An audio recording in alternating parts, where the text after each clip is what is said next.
Well, let's talk about food, shall we? Food. Oh, before I forget, my wife never made any food to celebrate any of the songs. You didn't even really listen to the album, did you? Yeah. Huh. I mean, I played it a couple times over the weekend, and you heard it.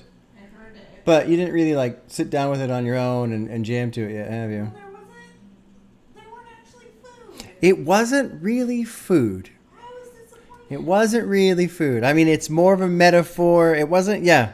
But I was, even then, it wasn't. yeah. Yeah. You feel betrayed? Oh, that's funny. And hungry. And hungry. Oh. Well, and there is the metaphor. I guess I'll kind of talk to you as I talk to them. A little odd. Dual conversations here. But Billy, the metaphor is good beats, good raps, good music is the food. That's what we need. We need food. And so this whole idea, I'm going to shift to them now. Are you hungry for more? Yeah, he's hungry. He's got a couple lines in there talking about how if the ribs were stuck touching, he still wouldn't eat the ham kind of a thing, because he's basically saying how he doesn't like where rap is going, where hip hop is going. He doesn't like what it's turning into. There's a great line about the rappers and shut up with all your, I forget how it goes. Shut up with all your shut ups and put on a shirt, at least a button up. And because he's just upset. He doesn't like it. And I'll spiral back to the camera now, because this is what's so fascinating to me about this album is, and I'll talk about the music of the tracks later, but the metaphor, and how it mixes in with the man and how it mixes in with the artist. And I was honestly thinking about this a lot on Monday, and it was kind of bugging me because, we always hear about people who are, they're dealing with personal issues, but, we don't talk about it. They kind of keep it hidden, the things that are bothering them. And it's often referred to as the mask, right? We're all wearing these different masks to put on a certain face so that people don't really know what's going on. That's a common metaphor that we hear.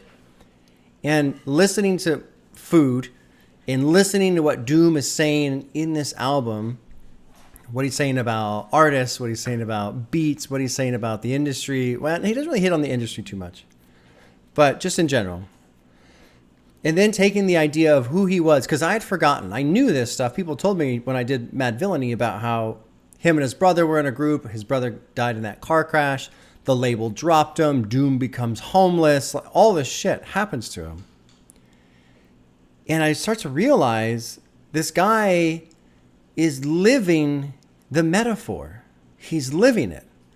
And he's doing it right in front of us, right in front of everyone. Yet we're celebrating how cool it is that he's created this persona to do these things. And yes, that's what he's done, but he's also literally wearing a mask, hiding his face, trying to change music, the course of music that he obviously cares about very much. And that was kind of hard to wrestle with. I was having a hard time with that on Monday. Honestly, that was really starting to click in my mind what was going on here. And it reminded me of, there's a group called Sublime, big band in the 90s. They had their first album, I think it was just called Sublime. It fucking blew up. I mean, if you look up Sublime and listen to the top songs, you'll know half of them without even knowing who they are. But the guy died of heroin overdose a week or two after the album came out, or right before it came out or something like that. The guy was just strung out on heroin the whole time, the lead singer, guitarist. And everybody knew it.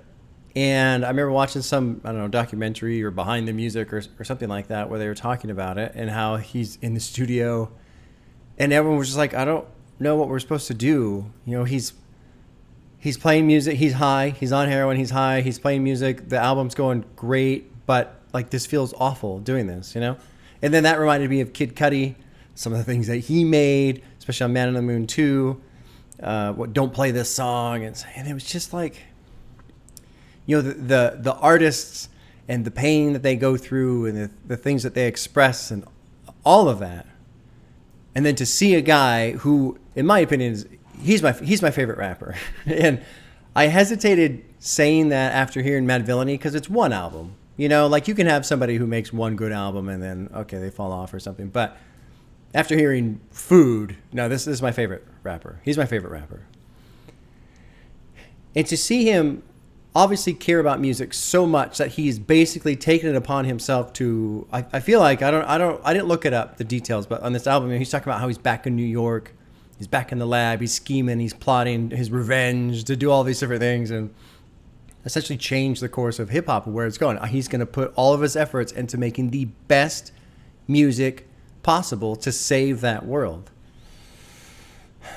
And then, his brother, in what the label did to him, it's just, the whole thing is wild. It's wild. It almost doesn't seem real. And on one hand, I think, well, maybe I'm going too far with it. Maybe I'm getting too caught up in this idea, and maybe he was just having fun with it. And I think there were times where he obviously was having fun with it. But the other time, I just wonder, because I feel like, you hear about albums like Man on the Moon or Mac Miller's albums or some of these other ones, they're very raw, very open, very emotional. This is not a raw, open, but it is emotional. This is a guy telling us how much he cares about music. This one thing. And it kind of almost seems like this is the one thing he has left in his life. I don't know how true that was, but I started to kind of get that impression. And so it just made it tough. And it made it tough, especially since he's my favorite one. You don't want your favorite guy to go through that. You don't want anybody to go through that, obviously, but more so when it's somebody who you really, really enjoy, respect, etc. So that was a big part of this week with food and listening to Doom, and it was really interesting for me. Obviously not for you guys, because you guys weren't doing that. It was me. Another thing that was really cool is I'm gonna do J Dilla's Donuts one of these days, and it's an instrumental. But people have told me, and I thought, there's no lyrics. But people have told me, no, there's lyrics with the samples that he uses. There's lyrics. Oh, okay. And I didn't really know how that would work out because I hadn't heard anything like that. But what Doom does with his samples, how much of a story he tells with the samples, was really cool. It makes me very excited for Donuts. Hopefully Donuts is coming somewhat soon. I can't make any promises on that, but that is on the radar. And it's on the way at some point, for sure. Let's see. What else do I have for notes? Yeah. Oh, okay. And with the idea too, his Doom character and all that stuff, there also does seem to be a bit of self-awareness because I forget which track it was. I didn't note it down here, but there's that sample where the guy's telling him, admit it, you worked for a tyrant. Talking about Doom, of course. And I felt like that was a bit of, making fun of myself here, I'm getting a little wrapped up in my own idea of I'm going to be the one to save hip hop and I'm the one to do this and do that. Maybe not. I don't know. Getting into the tracks. Vomit Spit is probably one of my favorite beats ever. I love it. I know it's a terrible name. I know. I knew you wouldn't like the name of that track. But the beat is fantastic. And I love that line how, she says, Daddy, it always throws me off when she says, Daddy, funk me. And then he's like, anywho's, because it reminds, he doesn't clear his throat, but it reminds me of Great Day where he clears his throat. What this party needs is more booze. And I love that. I guess I can hit the tracks. Really like One Beer, Potholders. So I did my reaction, enjoyed it. And then I went out for a run when the video was rendering. I was listening to the album again on my run. And on Potholders, I noticed More Hot Shit is a sample from Dre and Still DRE. And I really like the beat on Potholders, but I felt like it was a little just odd. And I started to think, was Doom making fun of Dre? Was he kind of like taking a little shot at Dre? In the sense of using that sample, because I couldn't really tell if it was an attack or a compliment, or maybe it's both. I don't know. But then also with the sample, the way that beat was arranged, it almost seemed like a mutation of the beat from Still DRE. I don't know. That was something that occurred to me when I was jogging. I thought it was neat. Anyway, One Beer, fantastic. Deep Fried Friends, fantastic. That three-track run, the little 3 tracks are awesome. Fig Leaf by Carbonate. Genesis. I said it right. Vomit Spit is my favorite, though. I think that's my favorite off the album. That beat. And it surprises me because the beat is very repetitive, and normally I don't like that. Normally I get tired of it, but there's just something about that beat. I just listen to it and listen to it and listen to it. I actually had to be careful with it to not burn myself out on listening to it too much because it is so repetitive. You listen to it a couple times in a row, and it's like, oh, okay, I get it. What else do I have for notes? I watched Mos Def nerd out over Doom and, just talking about the lyrics and the wordplay and basically reciting these lines word for word and going. And that was really cool. It was really cool to see Mos Def just geeking out over Doom.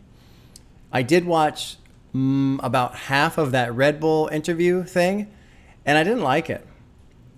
It was a kind of a strange interview, in my opinion. And when I was watching it, I felt like Doom was bored. And I don't blame him because I was bored. Because the guy was like, hey, here's Doom, and we're going to sit here and listen to this song for 4 minutes, and then we're going to ask him about the song, and then we're going to play another song, and then we're going to ask him about the song. And then I was like, what is going on here, man?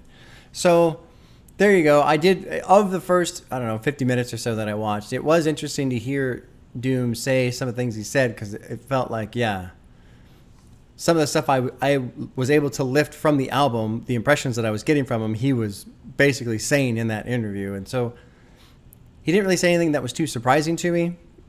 And then there was just these times where he's sitting there, and it just felt weird. Like he just didn't want to be there. I don't know. Maybe that's just me. Whatever. So now really the final question is, and I actually have this written down. Is it better than Madvillainy? And I put next to that, answer that live, as in right now. Because that question popped into my head. It came up in Discord a couple times, people kind of arguing back and forth about it. And I started to think about it, and I was like, no. Don't think about it. Try and sort it out live. Because I think it's a great question. I think it's a very difficult question to answer. Is food better than Madvillainy? And I don't really know how to answer that. So let's just go through it, and we'll see where I end up. Because I feel like one day would be one answer, and the next day would be different. To me, what makes Madvillainy so great is these short little track runs and how they feed into each other, and it just turns into this great ride. And because they're short and there's no gaps, you just zip right through, right? And for those of you who don't know, the way I consider a perfect album, the 3 criteria are: I can listen to it at any time. There's no skips. The little filler tracks don't count. The stupid things that doesn't matter. But you don't skip any of the tracks. And when I put it on, I listen to it all the way to the end. I don't stop it midway. When I use that criteria, Madvillainy edges out food. Because I think of that shorter, strong song structure and the way they tie together. Now, if you remember, too, when I did my top 10 favorite tracks for the first year, there were no songs from Madvillainy. Because I feel like the songs have to exist with each other, much like a lot of JPEG Mafia's music. I like his music, I love his songs, but I like them more when they're with the other songs. If I take one out and listen to it as a single, it's still a great song, but I miss the songs that bookend it. I love the whole ride. And that's what Madvillainy is, a whole ride. But Food is telling a very interesting story.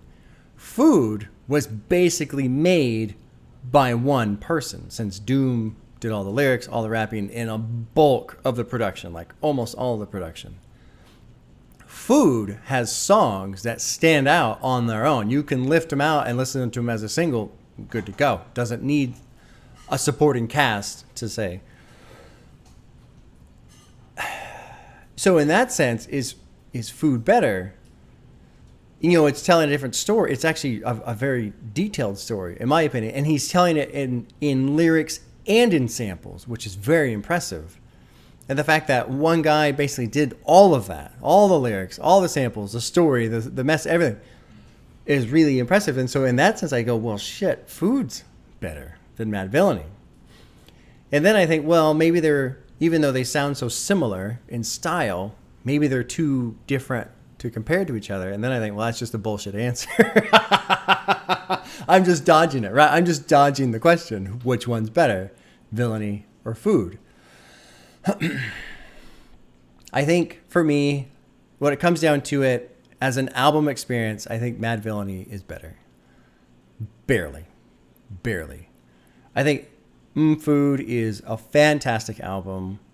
It is neat, especially with that little 3-track run in the middle. Someone was saying that's kind of Doom's version of a commercial break, which makes perfect sense because he's pulling all the samples from basically cartoons. So there's going to be a commercial break in there.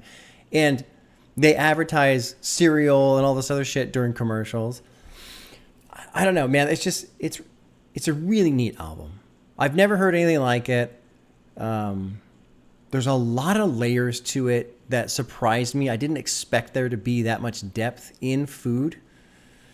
And especially even with just the samples. There's a sample, the girl's talking about raps. Oh, you can use the raps to this, that. And, he's talking about how important rapping is. And then the other guy, I need something healthy like beats. Yeah.